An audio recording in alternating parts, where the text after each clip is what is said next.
diving guide was leading his relatives on a dive, but during the trip, the group became smaller and smaller without the guide noticing. When he finally turned around, he realized that 4 people were missing. He quickly led the remaining people back. When he came out of the water, his heart sank, because out of the 4 who were missing, only 1 had returned. At that moment, their air supply should have already been running very low. The instructor immediately changed to a fresh tank and jumped back into the water to search for them. The Yucatán Peninsula in Mexico is known as a paradise for cave diving enthusiasts, because the longest and the second longest underwater cave systems in the world are both located there. On the surface, this is shown by countless sinkholes, with more than 6,000 in total. The sinkholes are connected by complex passageways, and the water inside eventually flows into the ocean. The water in the sinkholes is clear and transparent, which is why they have gradually become popular tourist destinations. Our story takes place near Tulum, where there is a well-known sinkhole called the Calavera Cenote. It is part of the Sac Actun cave system. In the Mayan language, snot means water well, while calavera comes from Spanish and means skull. The cenote has 3 openings, 1 large and 2 small, and together they look like a skull face. Because of this, Calavera is also called the Skull Cenote, or the Temple of Doom. In the past, many human bones were found below, suggesting that during the Mayan civilization, this place may have been a burial site or a place for ritual sacrifices. Today, the bones have been removed, and the site has slowly become a tourist attraction. At this place, you can try cliff jumping, swimming, snorkeling, or cave diving. For cave diving, the site has a planned route that circles around the cenote. The depth of this circular path ranges from about 20 feet to 50 feet. There is a permanent guideline, the light is good, and the overall difficulty is low, which makes it suitable for beginner cave divers or for divers who only have open water experience. However, as we mentioned earlier, the Calavera Cenote is part of the Sac Actun cave system, so the tunnels below are all connected. From Calavera, it is possible to swim directly to areas more than 230 miles away, because the entire cave system is about 235 miles long. The caves reach a maximum depth of nearly 390 feet, and if someone goes missing inside, it may be impossible to find them again. This is why leaving the main line is extremely dangerous. Warning signs have been placed at every junction, but some people still choose to ignore them. Because the people involved did not want to reveal their real names, later news reports used pseudonyms, and we will do the same here. Harry and Mary were a Mexican couple who owned a dive shop on the island of Cozumel. In the summer of 1995, they received many calls from foreign tourists who had booked diving trips near Tulum. The couple faced a problem. They were both open water divers with no cave diving experience. However, they did not want to lose the business, so they hired a local cave guide in Tulum. His name was Juan. In reality, although Juan was very familiar with the caves, he also did not have official cave diving qualifications. Why did they still choose him? The answer was simple. He was inexpensive. On August 17, 1995, Harry and Mary met Juan in Tulum, along with 5 tourists, 2 from the Netherlands, 1 from Italy, and 1 from the United States. In the morning, they first dived in another cenote for over an hour, and then they went to the Calavera Cenote. There was a ladder at the entrance that could be used to go in and out, but most people preferred to jump straight into the water. Juan was the first to go in, and the others followed. According to the original plan, they would only dive in the main area, which was the circular route. This loop had a radius of about 1,200 feet and a maximum depth of about 50 feet. Many tourists, even experienced divers, would normally stay within this safe range. But Juan had a different idea. He decided to lead the group past the warning signs and deeper into the cave. Inside the cenote, the divers were surrounded by limestone walls and columns, and the scenery was beautiful. But the farther they went, the darker it became, and the water temperature began to drop. At that point, Harry started to feel uneasy. He had no cave diving experience, and he thought it was dangerous to continue blindly into the cave. So, he stopped. He wanted to call out to his wife, Mary, but she had already followed the others farther ahead. Harry decided to turn back alone. After that, he waited near the entrance. Meanwhile, Juan continued leading the 6 remaining divers deeper into the cave. During the whole time, he never once turned around to check the group. Suddenly, their vision began to blur. This was because they had entered the halocline, a layer where fresh water and salt water mix.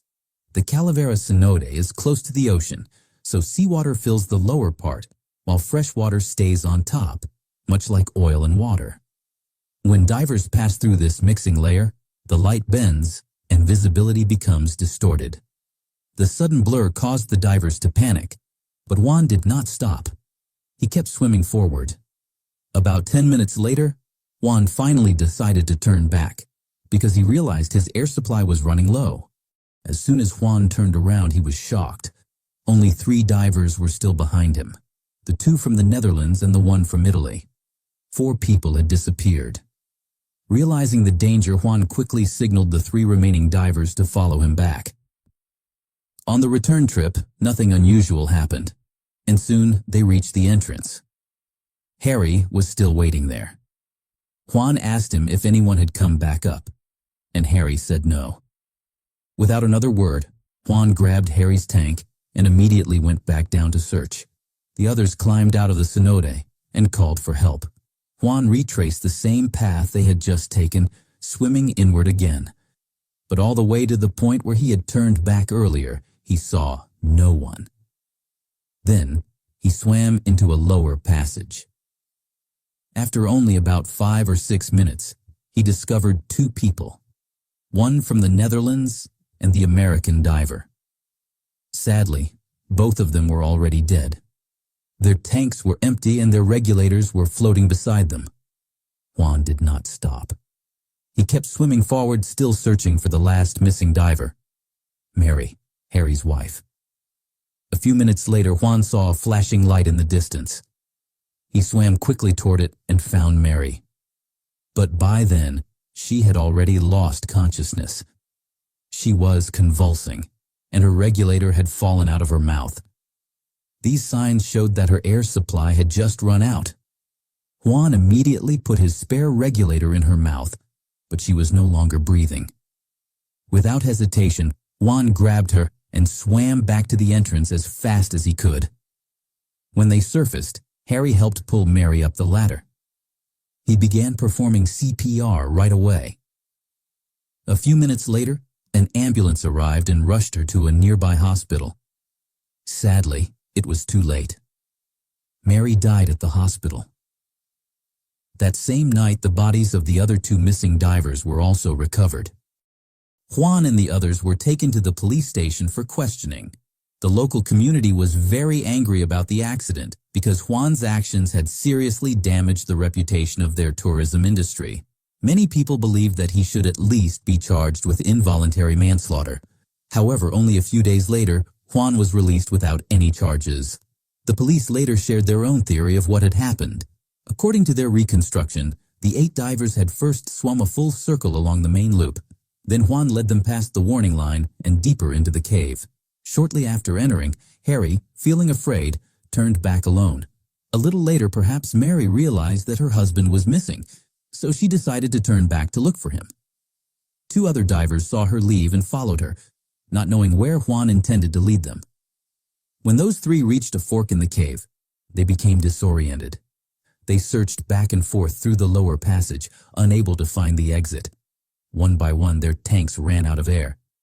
Based on this version of events, if those 3 had simply continued following Juan, they likely would have survived, since the 3 divers who stayed with him all returned safely. In fact, Juan had done this kind of dive before, but that does not mean he was free of responsibility. On the contrary, his responsibility was very serious. He had made several critical mistakes. First, he did not have a cave diving certification. Second, he broke the rule of thirds. When he turned the group around, his air supply was already down to 1/3, while the rule requires turning back when 2/3 of the air is still available. Third, the equipment was inappropriate. All 8 divers were using open water gear, which is not suitable for the complex cave environment. Fourth, there was a lack of training. The guide never looked back to check on the group, while the tourists made unsafe decisions on their own.